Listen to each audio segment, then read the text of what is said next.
There are moments in global conflicts when a single development quietly reveals how deeply the war has reshaped international alliances. The latest reports suggesting that Russia plans to bring in thousands of North Korean workers to ramp up drone production at the Alabuga Special Economic Zone fall exactly into that category. No dramatic announcements, no grand statements, just a set of emerging details that point to a much wider network of cooperation forming beneath the surface of a prolonged war. This video unpacks what these reports mean, why North Korea is becoming more involved in Russian defense projects, how this ties into Russia's drone strategy, and what the numbers, locations, and timelines reveal about the evolving character of the conflict.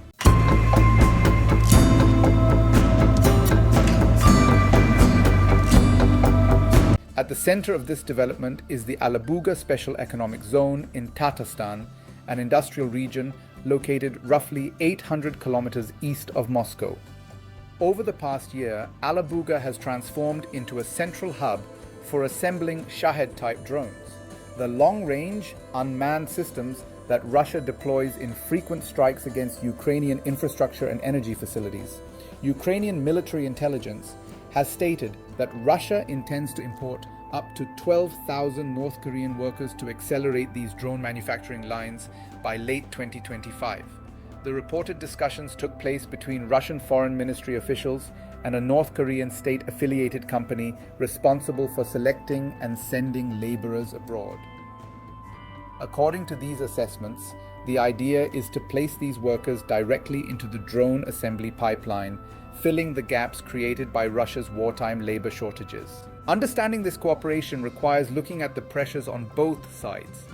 Russia's defense industry has been operating at a pace far beyond its pre-2022 capacity, leading to shortages in skilled and general labor across several sectors. Mobilization, military recruitment, and relocation have pulled significant numbers of workers out of civilian industries. Expanding the Alabuga facility therefore requires manpower, and according to Ukrainian intelligence, Russia sees North Korea as a viable source. Meanwhile, North Korea has used overseas labor programs for decades as a way to generate revenue under tight sanctions. These programs typically place workers in highly controlled environments, with long shifts, limited mobility, and wages that are partly collected by the North Korean state reports suggest the workers expected for Alabuga would likely earn around $2.50 per hour while working 12-hour shifts, a pattern consistent with past North Korean labor deployments.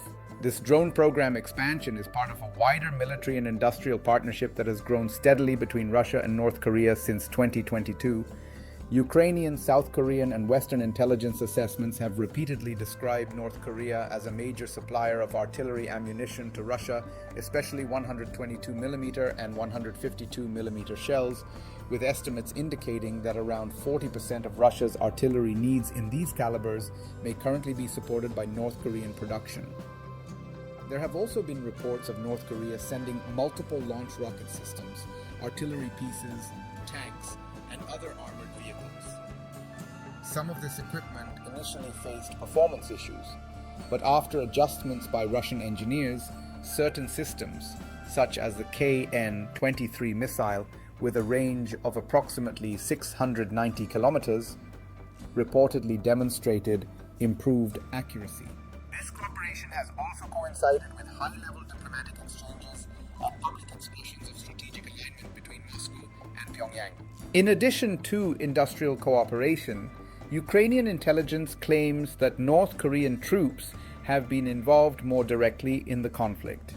Several reports throughout 2024 described North Korean soldiers operating alongside Russian forces, especially near the Kursk region, with some assessments suggesting that as many as 10,000 North Korean personnel had been deployed at different points. North Korean leaders have reportedly framed this involvement as a source of national pride, saying that stories of North Korean units supporting Russian operations generated enthusiasm among young recruits inside the country.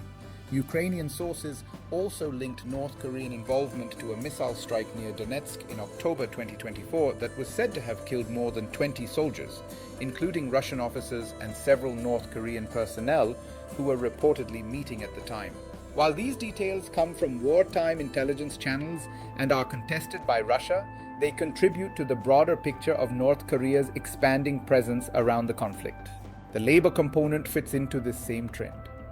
North Korea has long relied on overseas labor deployments to earn foreign currency, especially after international sanctions restricted many other economic activities. Past deployments have placed North Korean workers in sectors such as construction, mining, forestry, and manufacturing across Russia, China, Southeast Asia, and parts of the Middle East.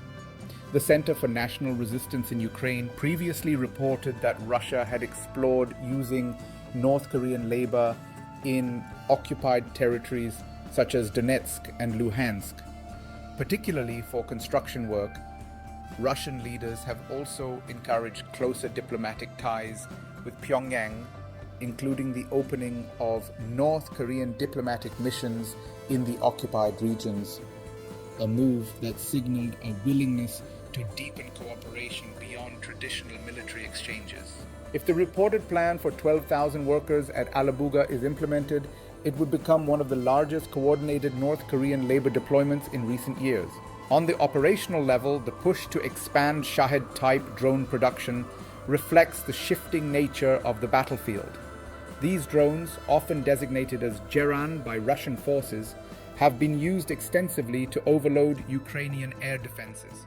Their long range allows them to strike targets deep inside Ukrainian territory, and their relatively low cost makes them a practical tool for sustained attacks. Increasing production capacity could allow Russia to maintain or even intensify the frequency of strikes against Ukrainian infrastructure during the war's next phases. Ukrainian security officials interpret the planned labor deployment as part of a broader strategy aimed at sustaining Russia's ability to wage long-range aerial warfare. The use of imported labor would also allow Russia to stretch its domestic workforce further into other military-industrial sectors, potentially relieving pressure caused by mobilization and ongoing losses. The geopolitical implications are equally significant. If the labor transfer goes ahead, it would highlight a growing pattern in which states isolated by Western sanctions are forming increasingly interconnected support networks. It would also raise questions about the enforcement of international sanctions regulating North Korean labor export programs, which the United Nations has attempted to restrict Moscow's willingness to rely on Pyongyang for ammunition, weapon systems, and now industrial labor, shows how both countries are adapting to constraints through mutual support. For analysts observing the conflict, the expanding Russia-North Korea partnership offers insight into how global alignments are being reshaped by the war. Whether the full plan materializes or not, the scale of the proposed labor deployment and the depth of military cooperation indicate an emerging long-term relationship that could influence both the war effort and regional security dynamics in East Asia and Eastern Europe. In the broader context of the war, the reported plan to bring 12,000 North Korean workers into Russia's drone production ecosystem represents another layer of how the conflict has evolved far beyond its original front lines. It ties together industrial strain, shifting alliances, sanctions responses, and the changing tools of modern warfare.